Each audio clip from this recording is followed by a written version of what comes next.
Well, welcome to another Memphis Monday.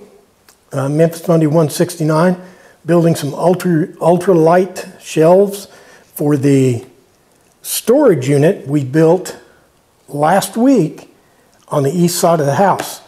I was cleaning up the garage and suddenly realized I was going to move some stuff out to the little storage unit, and suddenly dawned on me that I didn't have any shelves. I can't believe it took me 2 days to figure that out, but storage unit's not good without shelves. So today, that's what we're going to do. Let's go take a look at the problem first. Well, here's the problem. Last week, after we built our little outdoor storage unit, I decided I was going to clean the garage up, or the shop up.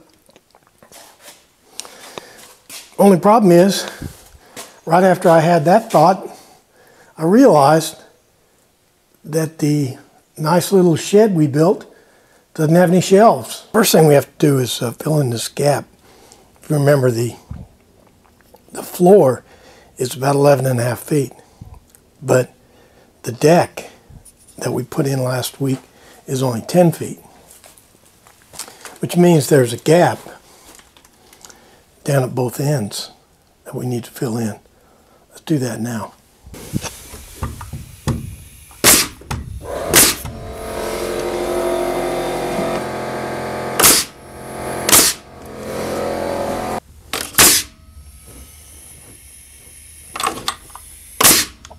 This is some of the same wood I used for the framing of the deck, of the joists for the deck.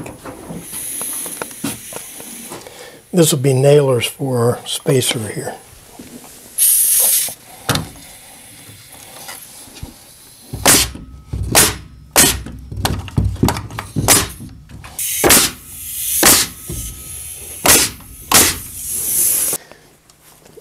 I got the edges all covered up all the way around. So I guess we can start thinking about designing and building those shelves. The last shelves we built, we had these legs on either side with the double cross members here, and then stringers that go the entire length with the plywood on top of that. This is light and strong, but we're not going to build them like this. We're going to build them even lighter. Years ago, right after I moved into this house, I needed some fast, lightweight shelves that I could put in quick and they would last for a while, temporary. So anyway, these have been working perfect for 13 years.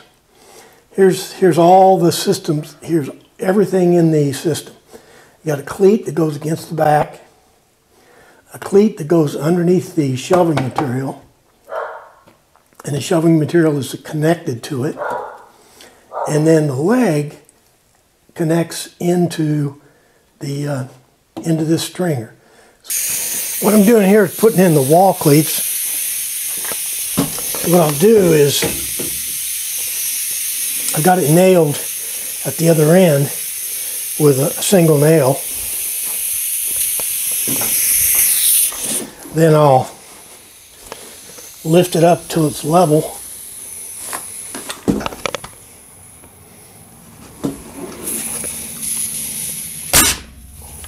And then I can just nail it. Of course, I didn't measure these cleats.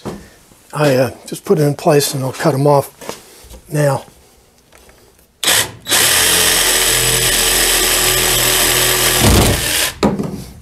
My design isn't experimental because I've been testing it in there for over 10 years. But this is sort of experimental. This is 1/8" underlayment I'm going to use for the deck of the cabinet. So we'll see how this works.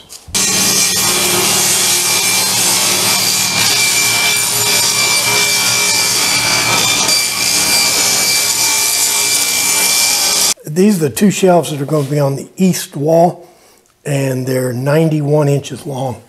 I'm cutting both the shelves at the same time.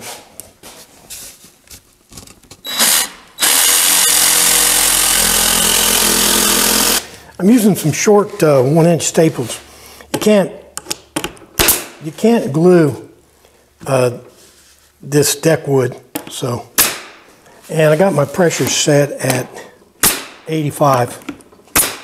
Here's why I think I'm going to get away with this scheme.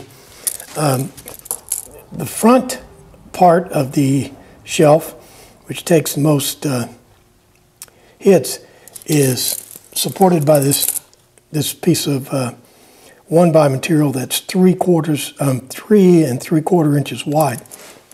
And then the back part sits on this 1.5 inch cleat. Now, the theory is, then that only leaves unsupported 19 inches between these two. And it's going to be supported in the center by a leg and at both ends by a leg. Now back over here on our prototype, you can see that our leg is set back into a mortise so that it sits flush with the shelf. Let's do that now.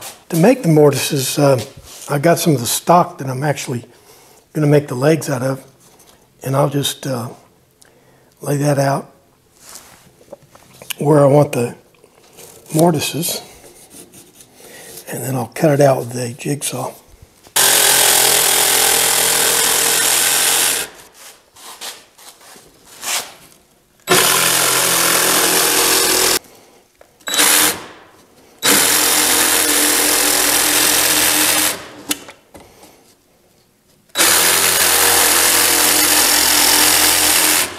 Here I've got the top shelf laid on top of the bottom shelf so that I can make sure these guys are duplicates. I left a little nub on this leg here so that I could adjust and get the thing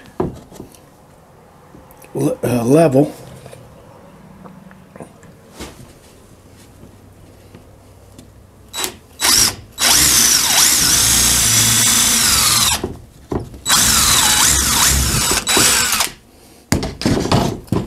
And I'll put some of these mega screws in it.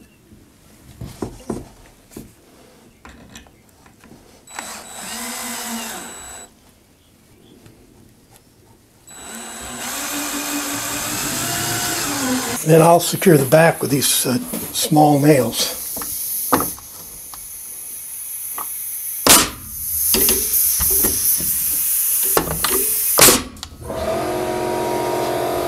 Same thing here on the ends. Once it's level, I'll put a pilot hole in.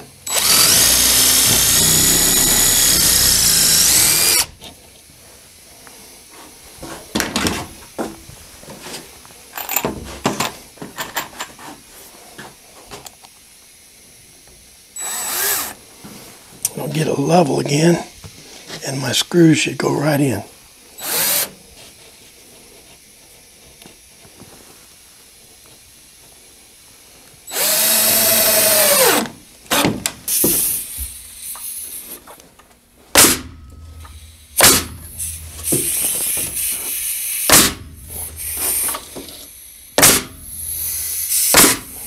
There's our first set of shelves. Seem to be working pretty good. Only put 2 shelves in there.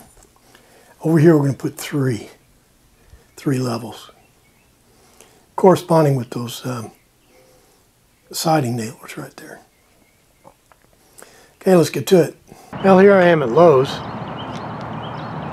I'd buy a couple of more 6-foot 4x4s. For this scam to work, the back braces have to be really solid. So I'll show you what's going on when we get back to the shop. Okay, Memphis, you don't want us to build shelves using 2x4s, but you can go to Lowe's and buy 4x4s for your shelves. We get it. You guys are too hard on me. me tell you a situation. Using the original beams worked on the east shelf down there because the span between the beams was shorter, and I had thicker, the inner brace here was thicker.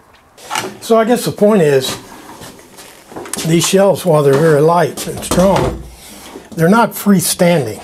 They really depend on the back wall for strength.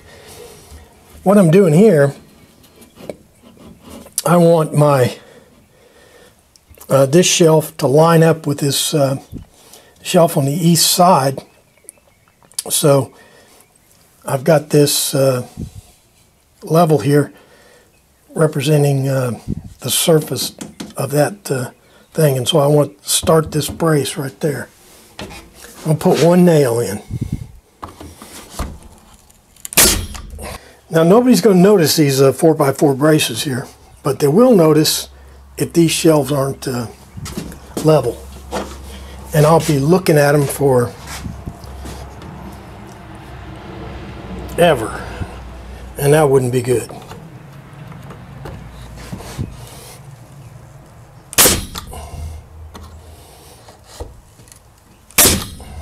Same story with this brace. I'll just put one nail in to get it started at about the place I want it. Here I want you to take a look at the this 2x stuff. It's warped in a couple of dimensions, but that's the way this stuff comes. Basically, it's a 2x4 that's been ripped down the middle, and when they rip it, it releases all the pressures, and you get all this warping action. But it's real easy to fix, as you can see. You can just push it in and unwarp it. So let's do the same thing we did before. Okay, same thing. I'll just lift it up till it's level.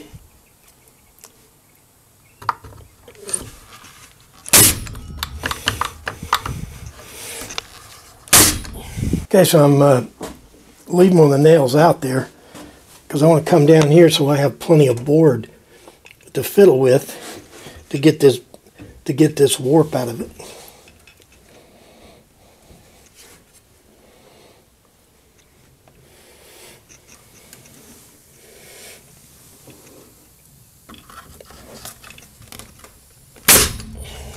So a long shot here, you can see that all the back braces are level. Everything's plumb. The deal is you can spend half your life in Lowe's looking for straight boards, but particularly this 1x and 2x stuff, it's almost always warped, and you can just take that warp out of it as you work it. Almost all plywood is warped also.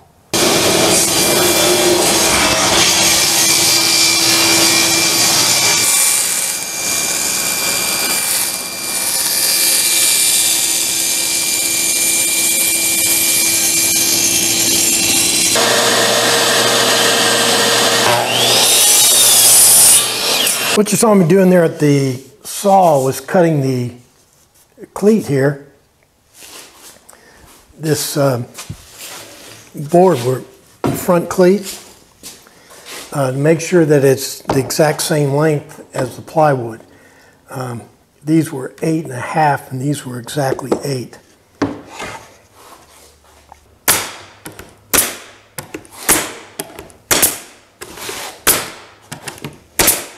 I'm notching these things out.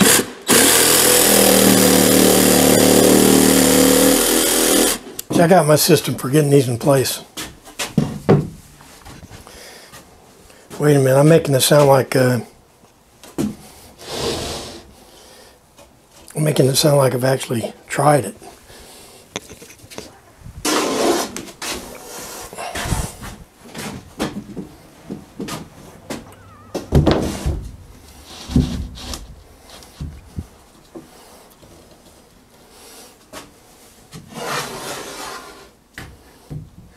I went ahead and put that that center leg in. I was afraid it was going to knock those. Afraid it was going to knock these little temporary braces out of the way when I was filling with this top shelf.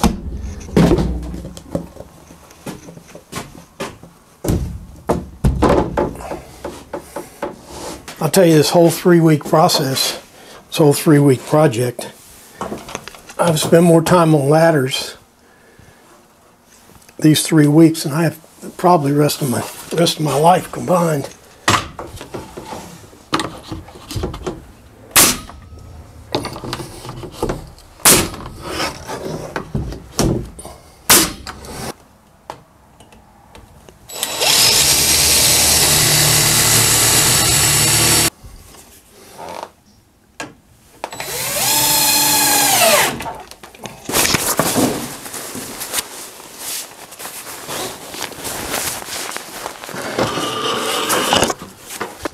I wonder why I thought building a storage unit with no shelves was a good idea.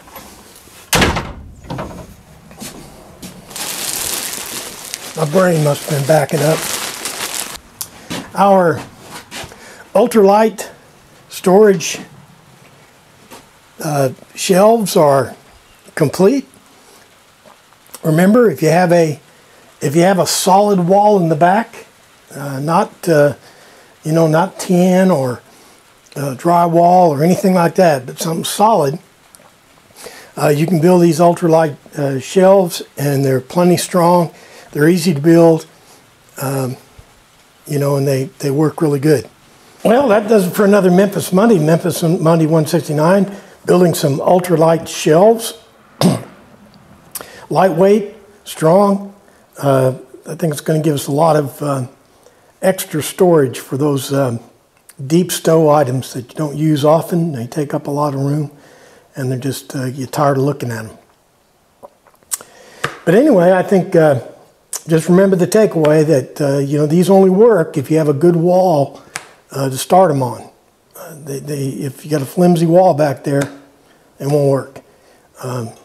They're not freestanding. They're built into the wall. All right, so I can't think of anything else. Yep, by golly, I just thought of something. Make sure you're back here next week for another exciting Memphis Monday. Thanks for playing along.